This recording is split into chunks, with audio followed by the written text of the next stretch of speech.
والإسلام ديني ومحمدا رسول الله ويقيني أدنو إليه ساجدا بجبيني اقبل صلاتي وللصواب نحمده ونصلي ونسلم على رسوله الكريم اما بعد بسم اللہ الرحمن الرحیم عن جابر بن عبد اللہ رضی اللہ تعالی عنہ قال قال رسول اللہ صلی اللہ تعالی علیہ وسلم اذا ہم احدکم بالامر فلیرکع رکعتین من غیر الفریضہ او کما قال علیہ الصلاۃ والسلام رواہ البخاری۔ آج کی نشست میں ہم استخارے کا طریقہ جانیں گے کہ استخارہ کیسے کیا جاتا ہے۔ احادیث مبارکہ کے مطابق استخارہ کرنے والا کبھی اپنے فیصلے پر نادم اور شرمندہ نہیں ہوتا۔ ما خاب من استخارہ، استخارہ کرنا انسان کی سعادت مندی ہے اور استخارے کو چھوڑ دینا انسان کے لیے بد نصیبی کا باعث ہے۔ استخارہ در حقیقت اللہ رب العزت سے خیر مانگنے کو کہا جاتا ہے، کیونکہ انسان کا علم ناقص، انسان کا تجربہ نامکمل، اور اس خالق وحدہ لا شریک کا علم بھی کامل ہے، اس کی قدرت بھی کامل ہے۔ استخارہ انسان کو اللہ رب العزت کی ذات پہ یقین سکھاتا ہے۔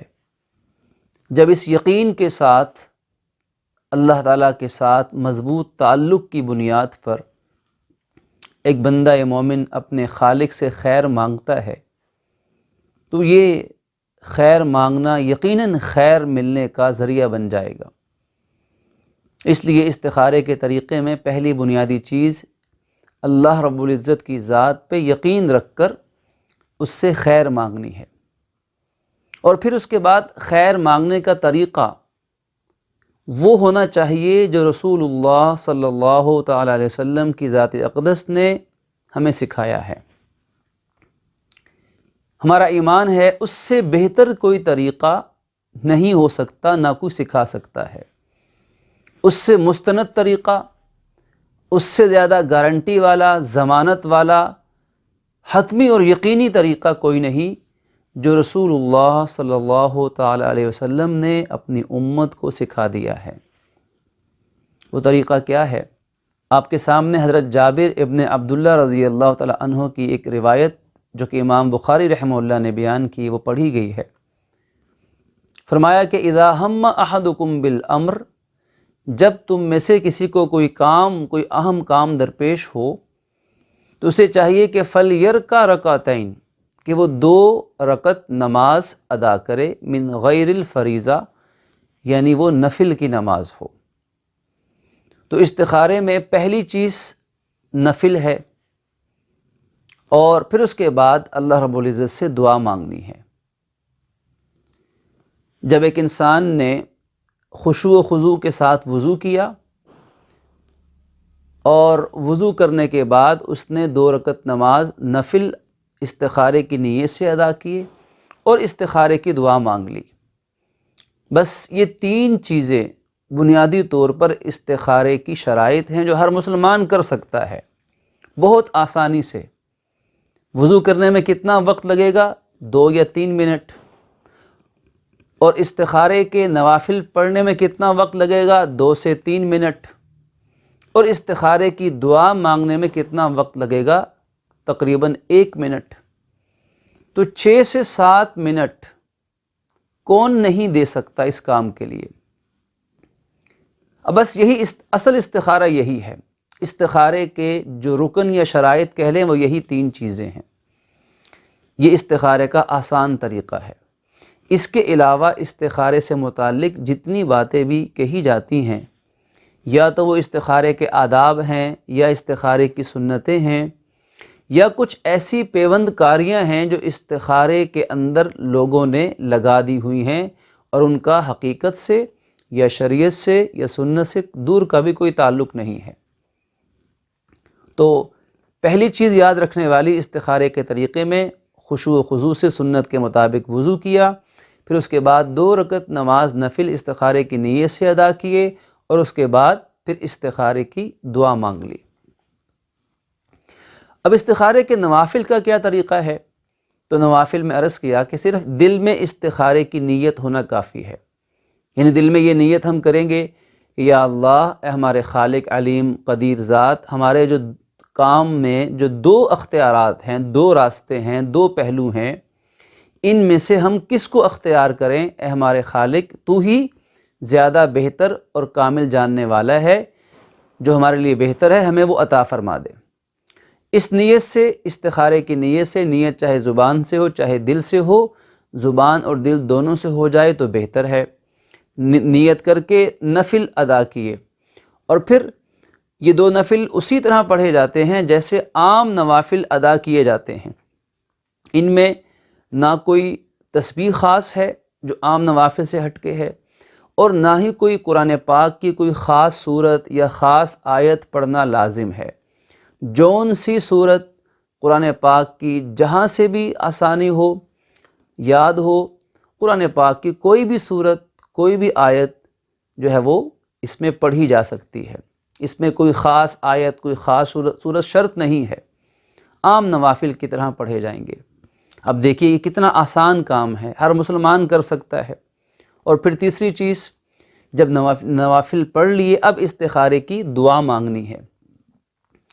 اب وہ جو استخارے کی دعا ہے، اللہم انی استخیرک بعلمک واستقدرک بقدرتک، یہ استخارے کی دعا انشاءاللہ ہم اس سے استخارے کی دعا کا معنی اور مطلب انشاءاللہ ہم الگ ویڈیو کے اندر، الگ پیغام میں اس کو انشاءاللہ آپ تک پہنچائیں گے۔ اس استخارے کی دعا میں یہ 5 سے 6 سطریں کم و بیش، جو قرآن پاک نہیں بھی پڑھا ہوا مسلمان خدا نخواستہ، تو وہ بھی اس استخارے کی دعا کو چند دنوں میں پڑھنا سیکھ سکتا ہے۔ استخارے کی دعا کوشش کی جائے کہ عربی میں مانگ لی جائے۔ اس استخارے کی دعا کے اندر 2 جگہوں پر امر کا لفظ آئے گا، امر، حمزہ میم رے، امر۔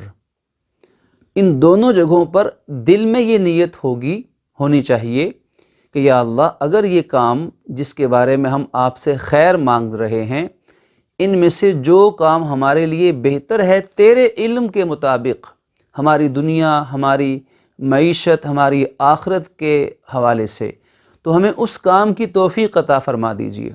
ان دونوں میں سے جو چیز زیادہ ہمارے لیے بہتر ہے، ہمیں اس کی توفیق دے دیجئے، اس میں برکت ڈال دیجئے، اور جو ہمارے لیے بہتر نہیں ہے اس کو ہم سے دور کر دیجئے اور ہمیں اس سے دور کر دیجئے۔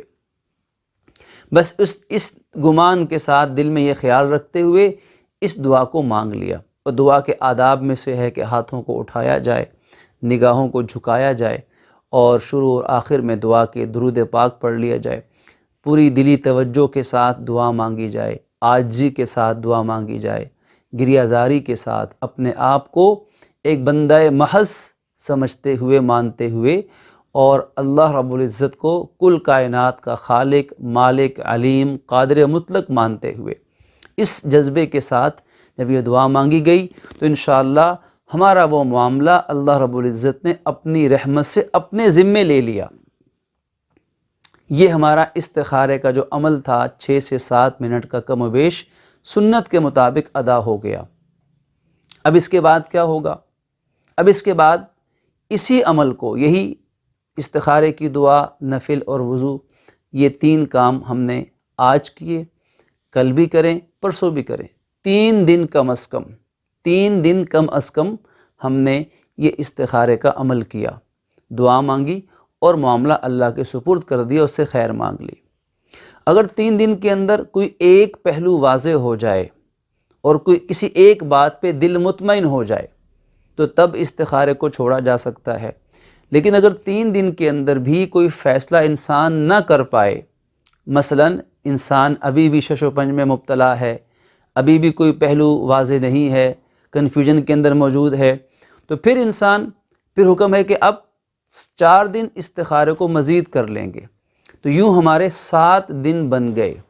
7 دن تک یہ کم و بیش 7 منٹ کا عمل روزانہ ہوگا۔ 7 دن کے اندر انشاءاللہ کوئی ایک پہلو واضح ہو جائے گا۔ اور اگر بالفرض اگر ایسا ہو جائے کہ 7 دن کے اندر بھی استخارہ کا جواب یا استخارے کا پہلو واضح نہ ہو تو پھر کیا کیا جائے؟ پھر بھی کوئی پریشانی کی بات نہیں، اسی عمل کو جاری رکھا جائے۔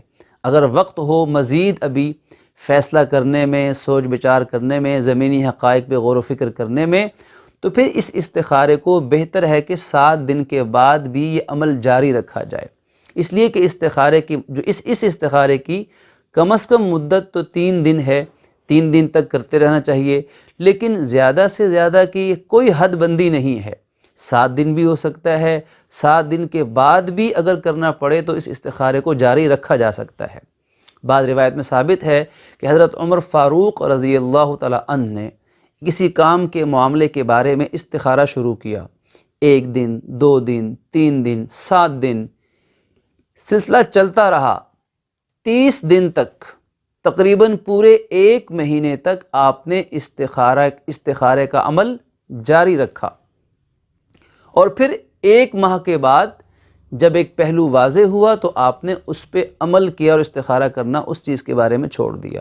اور علماء نے لکھا ہے کہ اگر 30 دن کے اندر 30 دن کے بعد بھی اگر وہ پہلو واضح نہ ہوتا تو آپ 30 دن کے بعد بھی استخارے کا عمل اس خاص کام کے لیے جاری رکھتے۔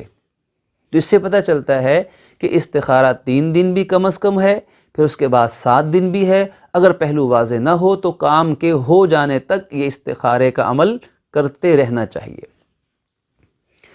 اب اس بارے میں ایک سوال اور پوچھا جاتا ہے کہ کیا استخارہ کرنے کے بعد سونا ضروری ہے؟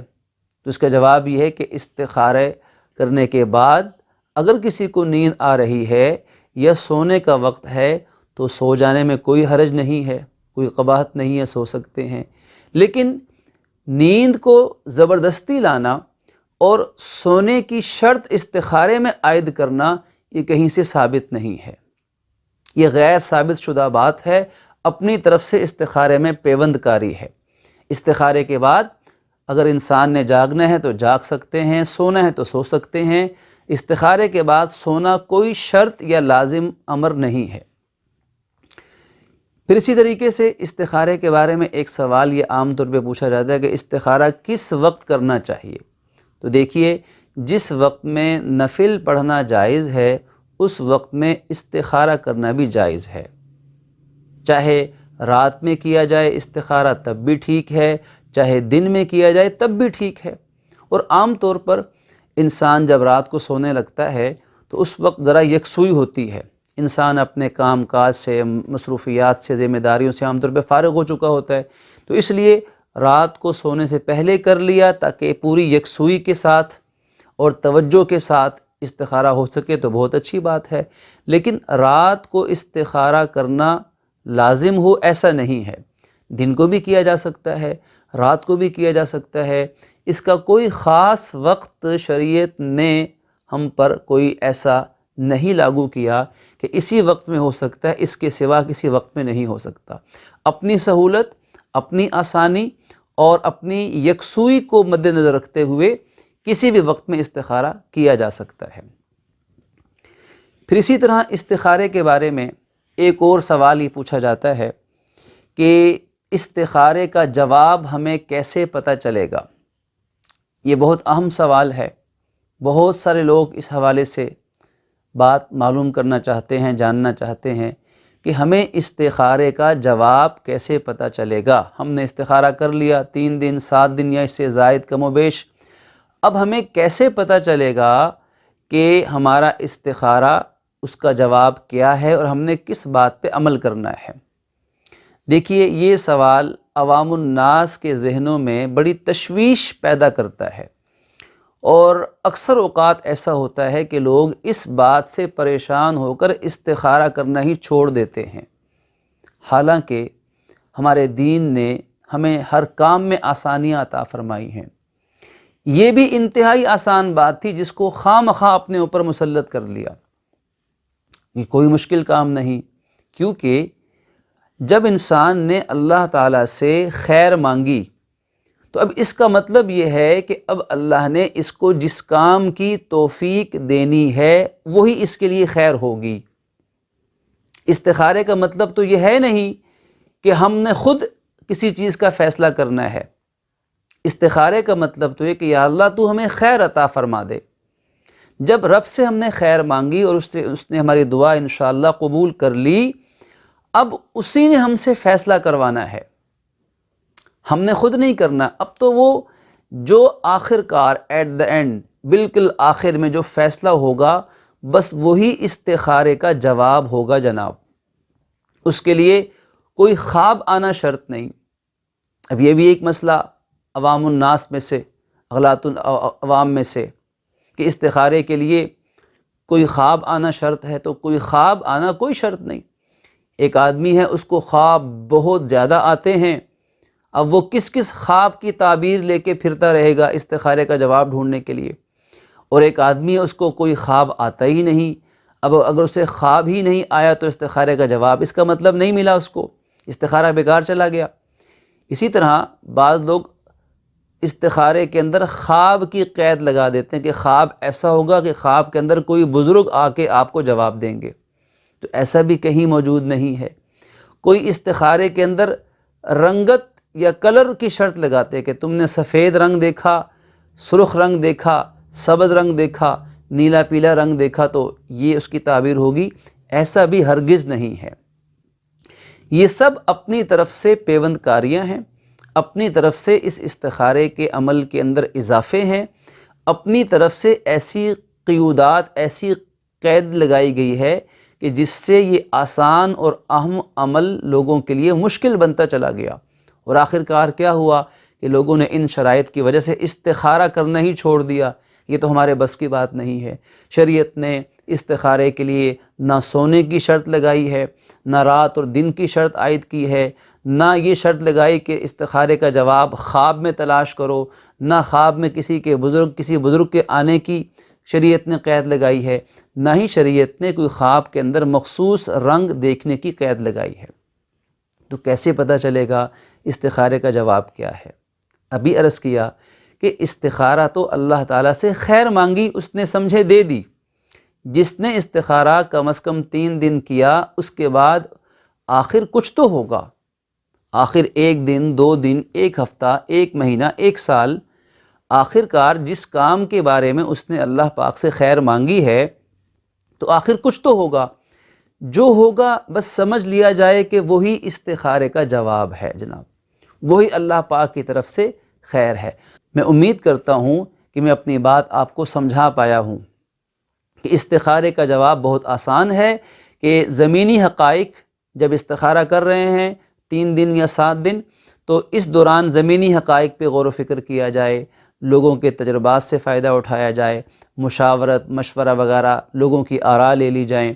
یہ سب کام ساتھ ساتھ چلتے رہیں گے، خود بھی سوچ بچار کیا جائے، لیکن جو نتیجہ ہوگا اس میں خیر ہوگی۔ ما خواب من استخارہ، جس نے استخارے کے بعد فیصلہ کیا تو انشاءاللہ استخارے میں خیر ہی خیر ہوگی، جس کی توفیق ملے گی وہی کام درست ہوگا۔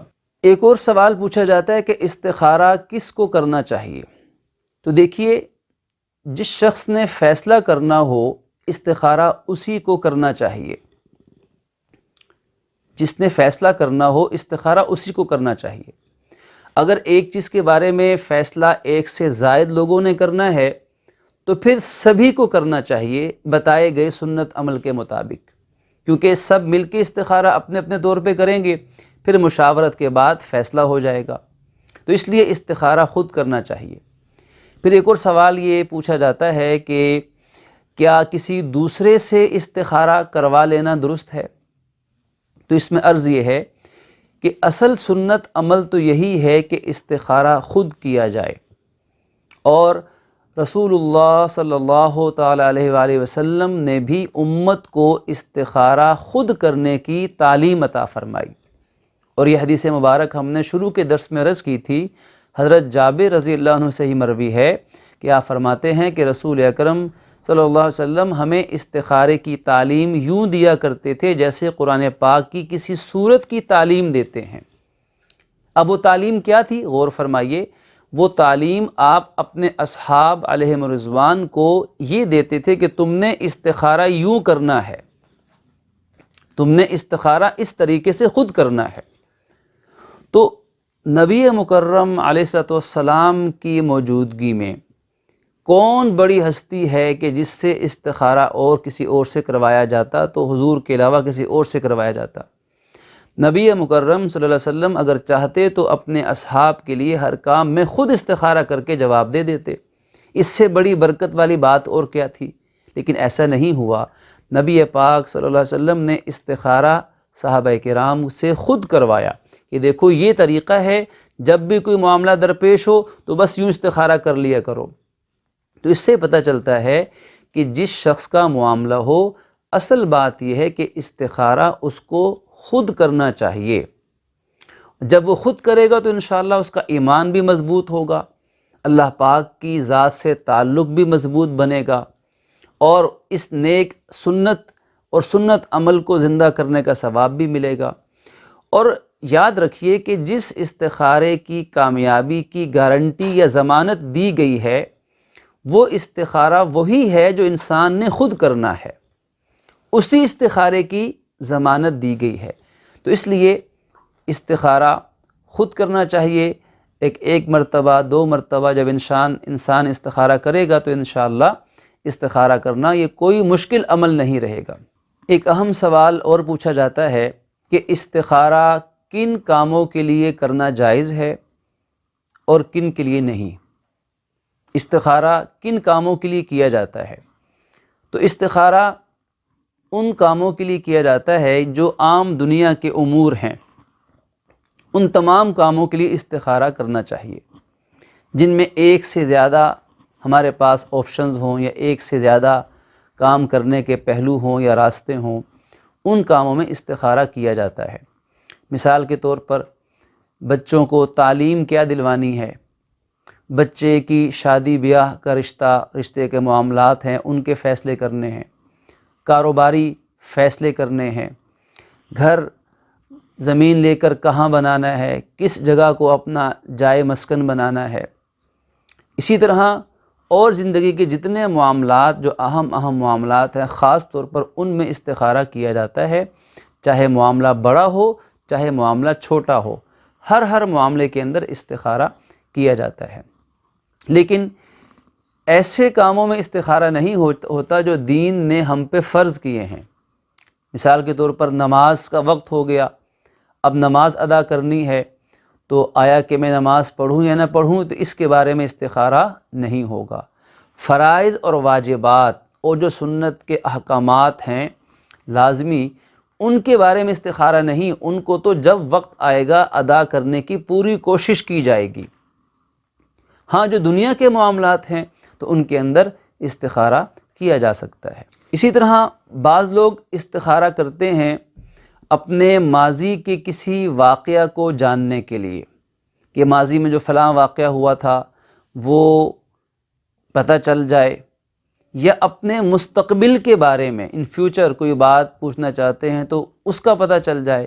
تو یاد رکھیے کہ استخارہ ان کاموں کے لیے نہیں کیا جاتا کہ ماضی میں فلاں کام کیسے ہوا تھا، فلاں کے گھر میں اگر چوری ہوئی تھی تو چوری کس نے کی تھی، چور کون تھا، اسے پکڑنے کے لیے استخارہ ان کاموں کے لیے نہیں کیا جاتا۔ یا مستقبل کے لیے، تو مستقبل کے لیے بھی مستقبل کے پیش آنے والے واقعات سے متعلق استخارہ نہیں کیا جاتا، بلکہ استخارہ کسی اہم معاملے یا کسی بڑے یا چھوٹے معاملے کے حوالے سے اپنے رب کی رضا اور خیر اور عافیت مانگنے کے لیے استخارہ کیا جاتا ہے۔ بسا اوقات ایسا ہوتا ہے کہ انسان کے سامنے ایک کام کرنے کے 2 پہلو یا 2 طریقے یا 2 راستے ہوتے ہیں، اور ان میں سے ایک پہلو ہی راجح ہوتا ہے، ذہن میں ہوتا ہے کہ ہم نے اس پہلو یا اس طریقے سے اس کام کو کرنا ہے یا اس چیز کا انتخاب کرنا ہے۔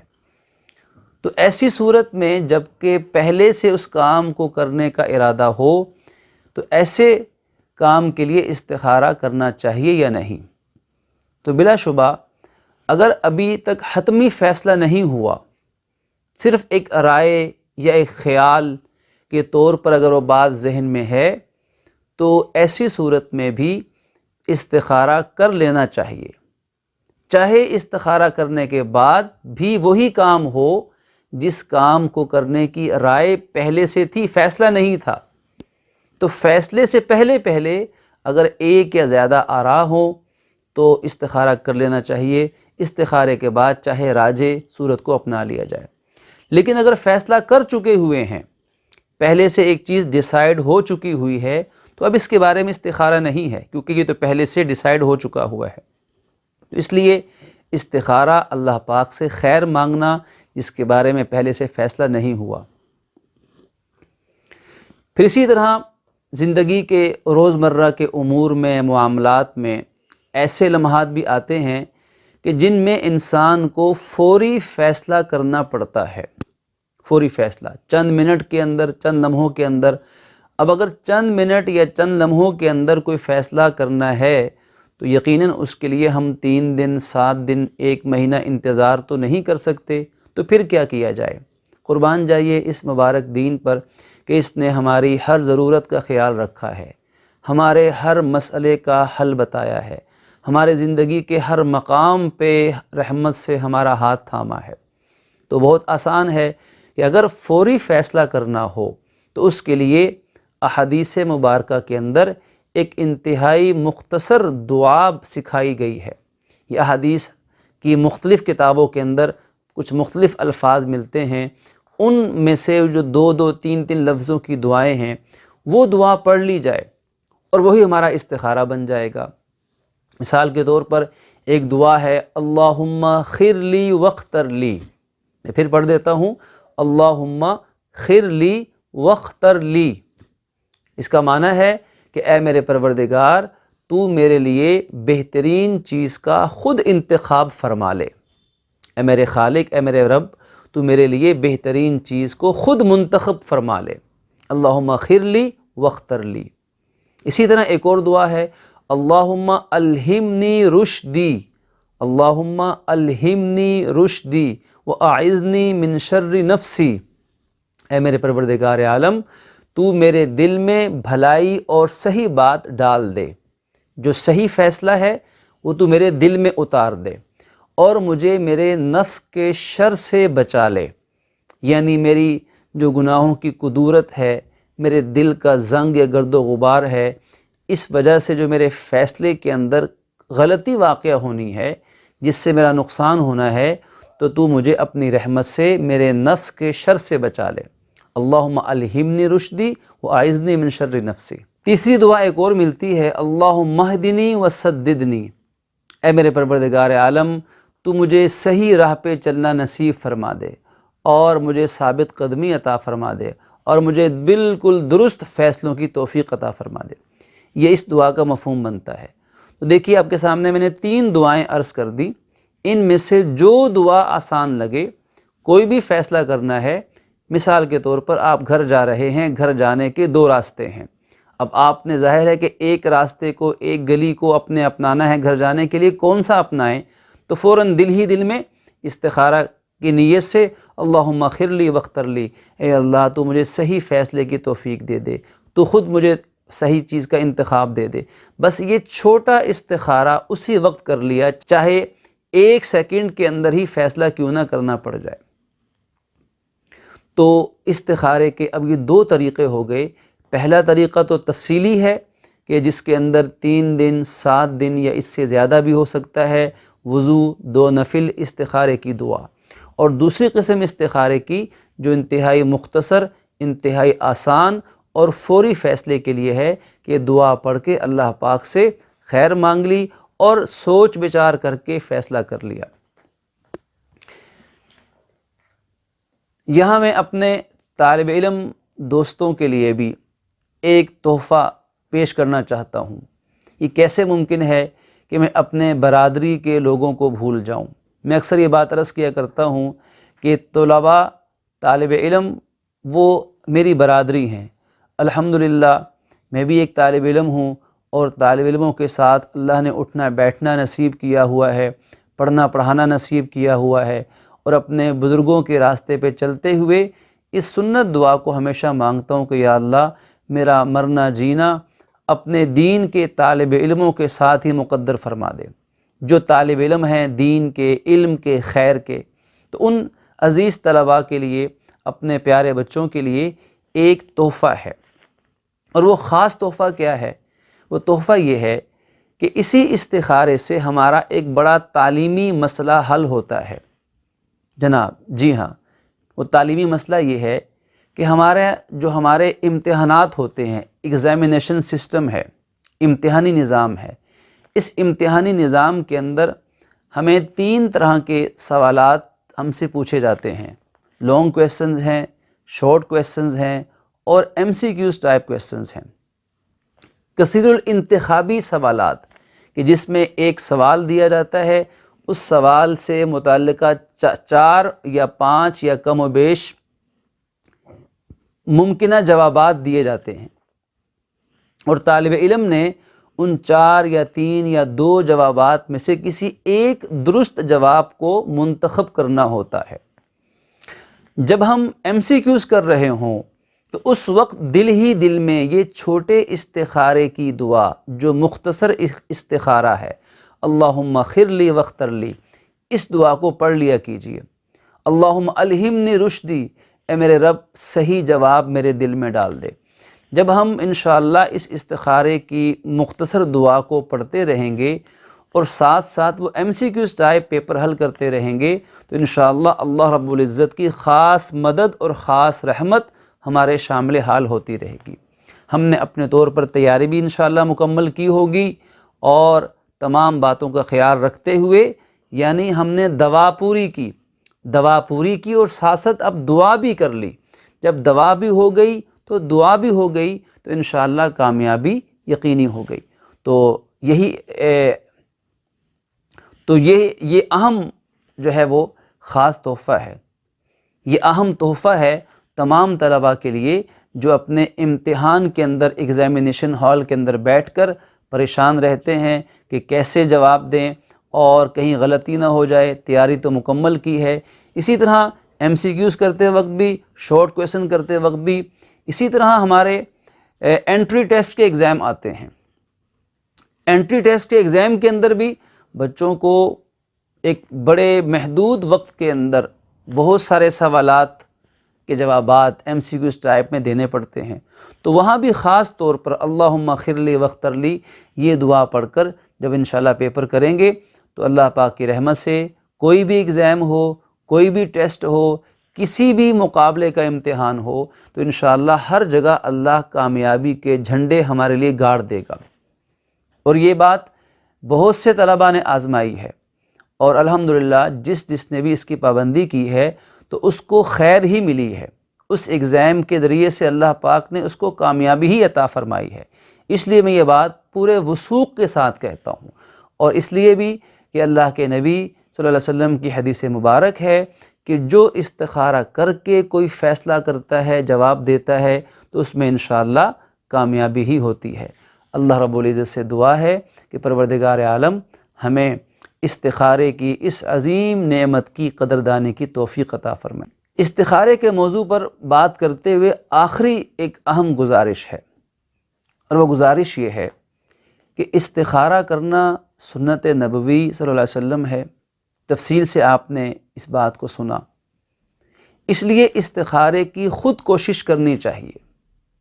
اور آج ہمارے معاشرے میں جہاں ہر چیز کاروبار بن گئی، ہر چیز کمرشل ہو گئی، وہاں یہی ظلم و ستم اس استخارے کے عمل پر بھی کیا جاتا ہے کہ آج افسوس سے کہنا پڑتا ہے کہ استخارہ بھی ایک کاروبار بن چکا ہے، استخارے کو بھی کمرشلائز کر دیا گیا ہے، اور کیسے کیسے لوگ موجود ہیں کہ جو استخارے کے نام پر لوگوں سے پیسے بھی بٹورتے ہیں، ایمان بھی ان کا ختم کر دیتے ہیں۔ تو خدا را ایسے بہروپیوں سے اپنے آپ کو بچائیے، ایسے لوگوں سے اپنے ایمان کی فکر کیجیے، اپنے ایمان اور اپنے مال و جان کو بچانے کی بھی فکر کیجیے۔ اور کیسے کیسے عجیب و غریب لوگ موجود ہیں کہ انسانی عقل دنگ رہ جاتی ہے کہ انہوں نے انسانوں کو سمجھ کیا رکھا ہے۔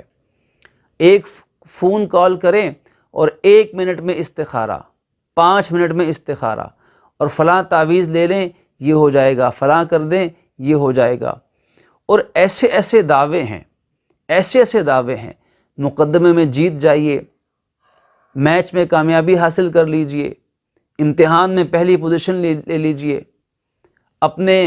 اپنے من پسند سے تعلق قائم کر لیجئے، اور نامعلوم کس کس انداز میں انسانیت کو کیسے کیسے دھوکوں کے اندر مبتلا کیا جاتا ہے۔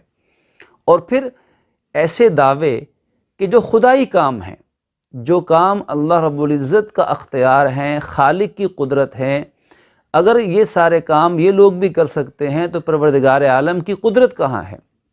اس لیے اوروں سے استخارہ جو لوگ پیسے بٹور کر اور پیسے اور روپے لے کر استخارے کرتے ہیں، تو ایسے لوگوں سے بچنا چاہیے۔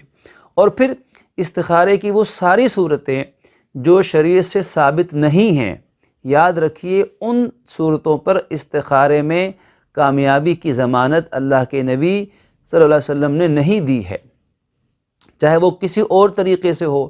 جس استخارے کی ضمانت دی گئی ہے وہ استخارہ بس وہی ہے جو رسول اکرم صلی اللہ علیہ وسلم کی احادیث مبارکہ سے ثابت ہے، اسی لیے اسی استخارے کو کرنا چاہیے جو احادیث مبارکہ سے صحیح طور پر ثابت ہے۔ اللہ پاک مجھے اور آپ کو عمل کی توفیق عطا فرمائے۔ وآخر دعوانا ان الحمدللہ رب العالمین۔ والإسلام ديني ومحمدا رسول الله ويقيني أدنو إليه ساجدا بجبيني اقبل صلاتي